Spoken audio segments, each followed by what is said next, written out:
Why he's leaning toward a soccer complex at the old jail site. Today is Sunday, August 6, 2017, and this is Flashpoint. Hi, welcome to Flashpoint. Good to have you with us on this Sunday morning. This week we have a big primary election day coming up.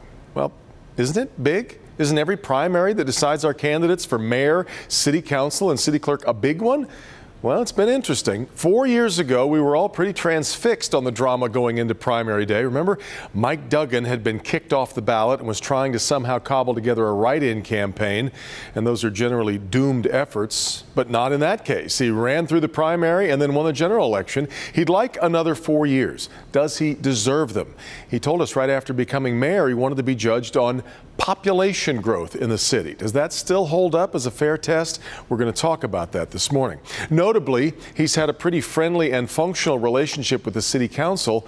Does that mean we stay with the council we have? Or after our first experience with council districts, do voters think it's time to tinker with it? And a really interesting race for Detroit's city clerk this time around. But let's face it, an off-year primary in early August without a lot of buzz. How many Detroit voters will actually be deciding these matters? We're going to talk about that too. Also ahead this morning, Wayne County Executive Warren Evans is here. He says it is time to move ahead with the Gilbert Gore's plan for moving the criminal justice complex up and across 375, bringing soccer to the city. So what is left to figure out? It's all this morning on Flashpoint.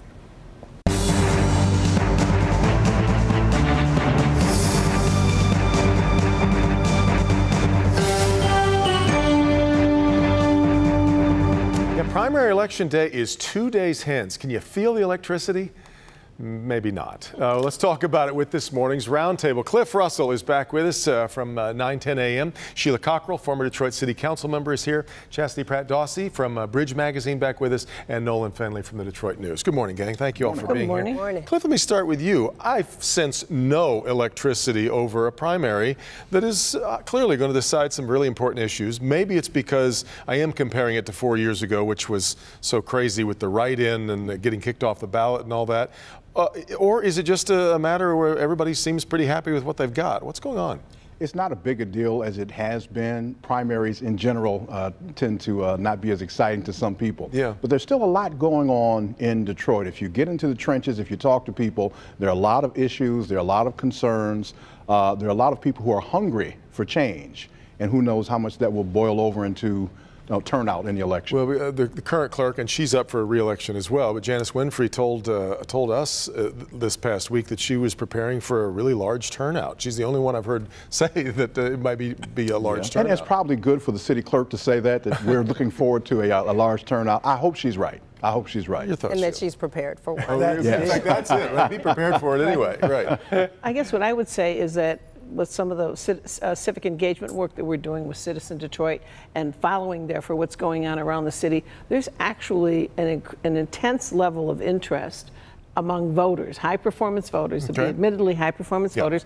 We had over 400 people sign up for our last candidate forum, which I mean, it was really, really amazing. And we're not alone. Other organizations are doing all kinds of forums. So there's an interest. It's really interesting. How do you make primary elections sort of mediagenic? I don't think anybody's really figured out, so that people, because the media will drive the perception of interest. I think if you also follow some of the stuff on Facebook, there's a lot, there's different candidates messaging on Facebook.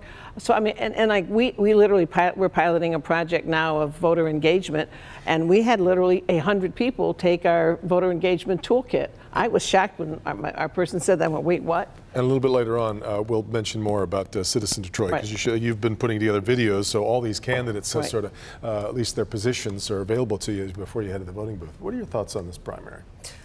You have a lot of great issues and a lot of very interesting candidates. You have city council folks who have seen their law license suspended, DUIs, you know, caught in the car with some weed. You have people who are running who have issues. So there's a lot to talk about. But really, the clerk's race, that's one that's really interesting, because the clerk has had some challenges, and she herself, she took out a very powerful incumbent when she was voted in 2005, and now she's facing some challenges. is in her position. So it's not outside of the realm of possibility that you see someone knock her out because of, you know, she's had some issues.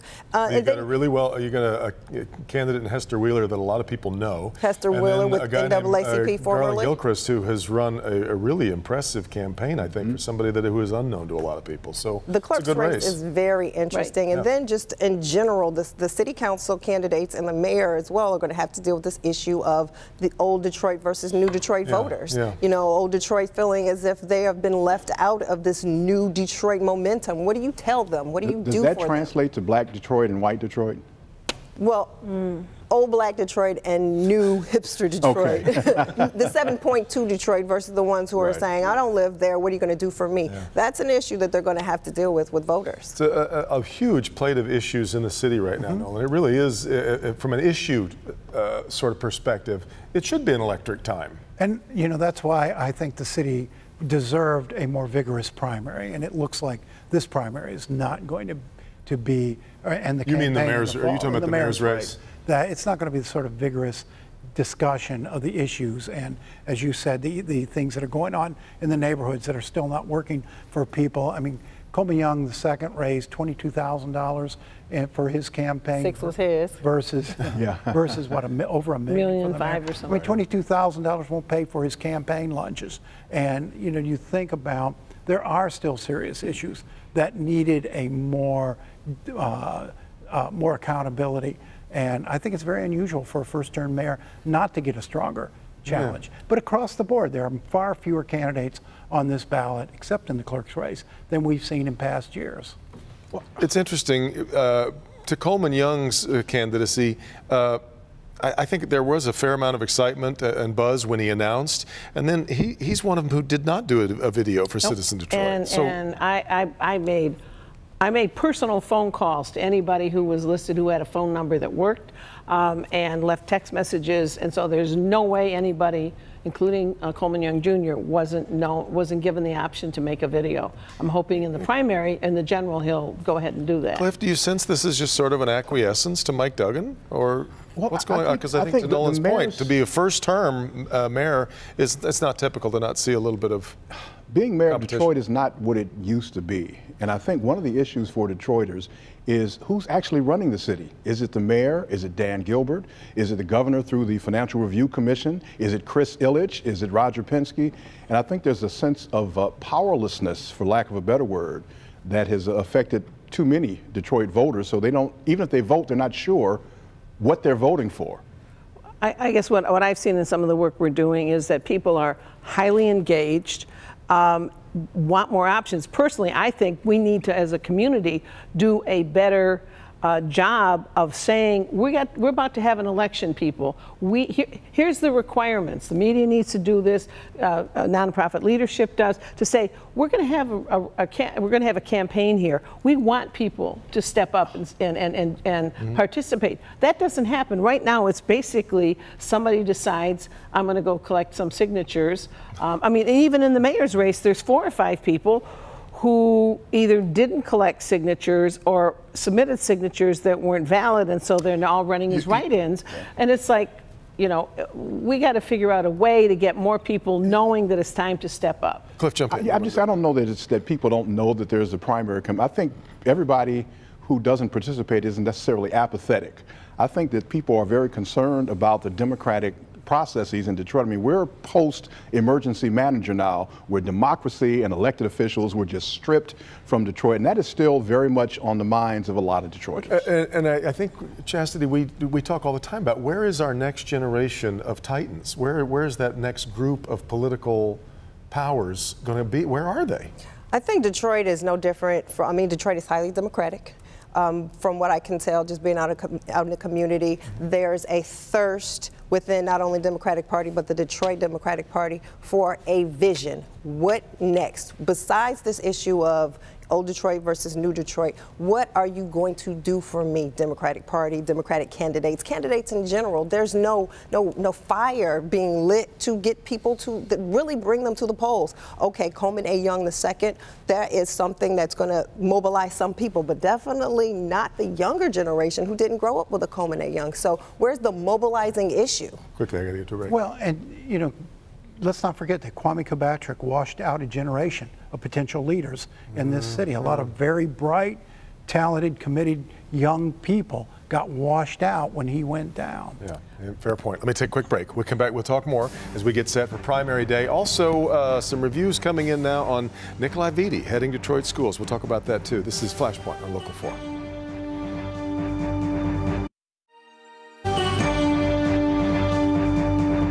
Welcome back. We are talking about primary election day in the city of Detroit coming up on Tuesday. Before we get off the primary, I want to talk a little bit about the council races.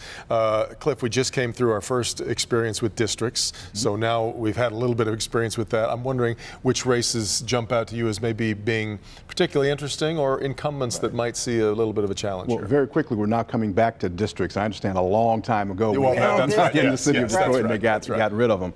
All of them are interesting to me. Everybody's talking about Jewel Ware and Mary Sheffield, what's happening there. I think Scott Benson may be vulnerable in his district, even in Cushenberry's district. You know, I've had a chance to host a few candidate forums now. There are some young, hungry candidates out there who are impressive.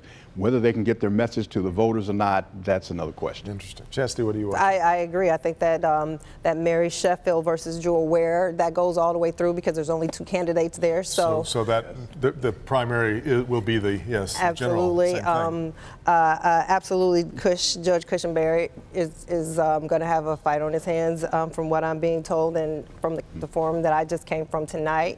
You got an interesting one, Mary Waters being in the at-large seat, so you'll see what happens there. You know, she used to be state rep and just had some issues, but there's a Gabe Leland. I don't know. I think he might be all right. I don't know. He might be in trouble after those revelations about his girlfriend. Absolutely, and the contracts.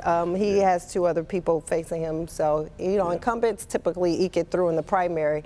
After Tuesday is when it's really going to hit the road. Nolan, what are you watching?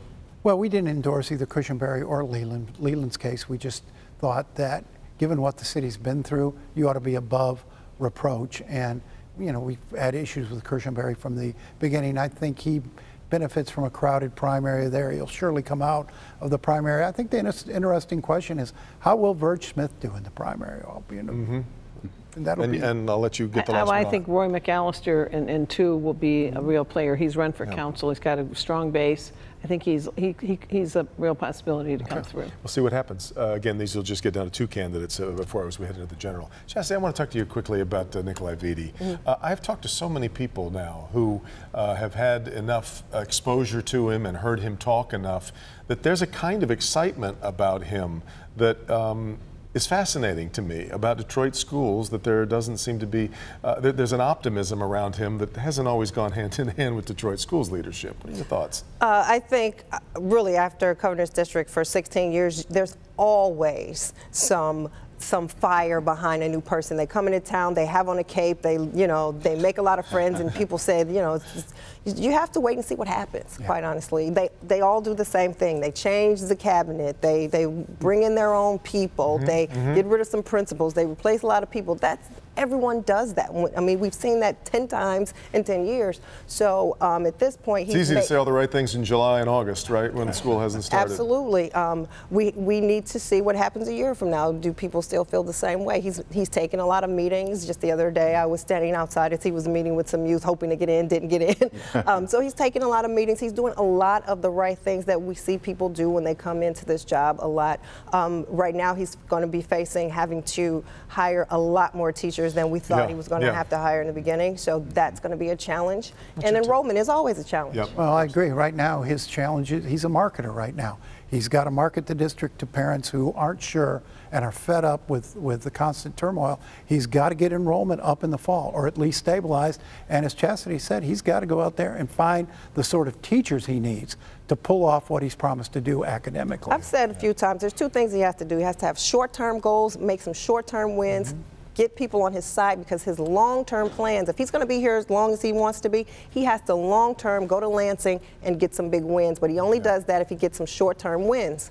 Does he have the independence to do that? There's a financial review commission over the school board as well.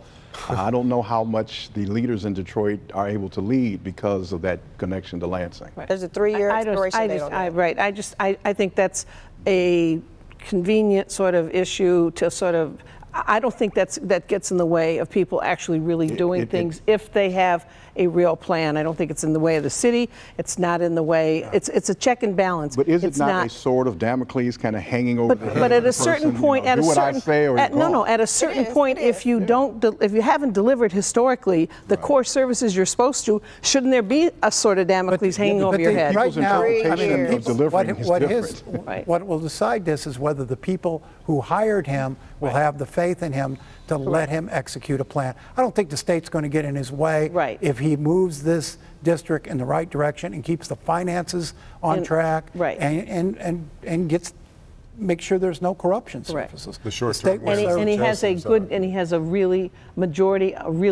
good board to work with him to do this that has been elected by the people. The stars are lined up in a way that, frankly, I keep waking up going, did this actually really happen? There's an opening here that didn't exist a year ago. I don't know about that. Some of the optimism that I was referring to that I've heard. Quick, before we get to the break, to educate Detroit voters, Local 4 partnered with Citizen Detroit to provide candidate statements for the mayor, city council, and city clerk races. You find all those videos that we mentioned earlier on the Flashpoint page of clickondetroit.com. Warren Evans up next to talk about jail or soccer. This is Flashpoint.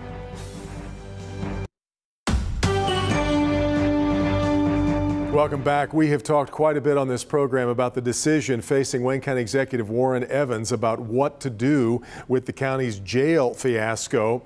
He announced recently that he's moving ahead in the direction of the Gilbert Gore's plan, which I guess some see as the soccer plan. Good to have back with us again the Wayne County Executive, Warren Evans. Warren, thanks for coming this morning. I'm curious as to why the announcement was made the way it was. Why not wait until you've got all the T's crossed, all the I's dotted? Why say, well, this is the direction we're going until you've got the whole package bundled up? Because we've been evaluating two proposals for some time, and you can't go into contract negotiations with both of them. You know, I mean, you could if they were both, equally strong. But we found the best proposal, I think, that has the best implications for the county, both financially, actually, and certainly more so than that over time, because you're building all new buildings, as opposed to renovating old buildings, and so the actual life of the buildings that in future generations. It does. A lot of people have oversimplified this, and we've jokingly done it too, with its jail versus soccer. But as you've pointed out before, soccer is not a part of your calculation on this. That's not really in your purview, right? No, it isn't. I mean, I may like soccer, but what somebody does with that site, if we choose to sell it, is theirs to do with the site. The previous administration had an offer for Brock for $50 million for that site. If you do the analysis now with the proposal we're looking at, it's closer to $140 million. So we certainly have gotten some equity here for Wayne County taxpayers. I mean, some people like one deal, don't like the other, but the truth of the matter is the numbers are closer than they look when you just review them. And having new buildings is huge. And having Rock Ventures responsible for any cost overruns is huge. Whatever we pay, if we can negotiate this deal, that's it. The rest of the expense, any overages are on Rock. We've got this, it's been a mess sitting there, and it's costing you money every month that you haven't been going forward with what's there. Have you been able to figure out how close you'll be to recouping the mess? How much does it end up costing you in the end, in a best case scenario? Well, I mean, how much is lost in a best case scenario? We've lost a lot. Yeah. I mean, there's $140 million in the ground, and I may just get that out of the sale in terms of, but we've lost a lot, and that doesn't include the $1 million a month we've been paying in debt service, and so. But it was such a complicated mess. I mean, when I inherited it, we still had pending litigation. We had pending litigation involving people who were going to be instrumental in the design of it, and so if you just kick them out the door without any settlement discussions, then you might as well start from scratch. You don't have anything to work with. So it was a mess, but and it's taken a while to navigate, but I think we're pretty close. Not a done deal. Well, that's what I was going to ask you. What's left? What do you still need to be convinced of to say, here we are, and this is how it's going to be? Well, the first thing is we've got to buy the land. And I don't think that's going to be a problem, but we don't own it yet, so it's always a problem until you own it. The other thing is we have the IRS issues, because now we're changing sites, and there's a penalty issue there. And I think there is going to be a penalty, but it may be minor, but we have to negotiate, okay, who pays the penalty?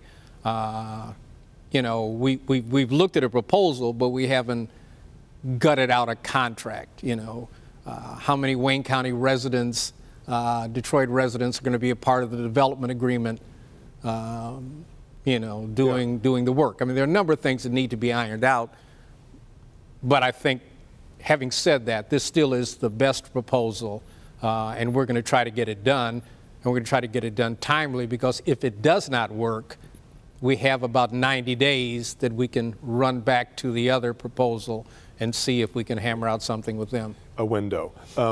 You were mentioning to me before we started this conversation that the personalities do come into this, and there are some people who you were saying will probably never be happy if you cut a deal with Dan Gilbert, and others who will maybe be happy because it's with, I mean, you know what I mean? That changes the perspective, doesn't it?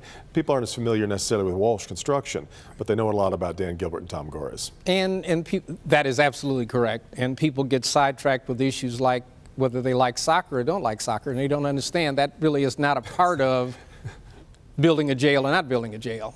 And one of the things that people need to understand, I think is helpful, is currently we have 3 jails. 3 different sets of operating costs, 3 different sets of maintenance costs. When we build this facility, if we do, we get rid of all 3 of the other jails, and so there's ongoing operating savings every year going forward. And we build something state-of-the-art, which at the end of the day, the truth of the matter is, whatever you think about prisoners, they deserve a constitutional jail, and the employees that work in there deserve a constitutional place to work. And so for all those reasons, a new jail is critical. Nobody likes jails. I don't like them either, but the reality is... And family members of the people in there deserve access to them as well, which is part of why it is where it is. Always interesting to talk to you about this. Very fascinating. I know it hasn't been your favorite thing of your job, but thanks for being here this morning, Warren. Appreciate it. I appreciate it. And thank you for being here as well. Again, a reminder, you can find all the videos on the upcoming primary races on the Flashpoint page at clickondetroit.com. Stay with us for primary coverage coming up on Tuesday. Have a great week. Meet the Press next. This is Flashpoint.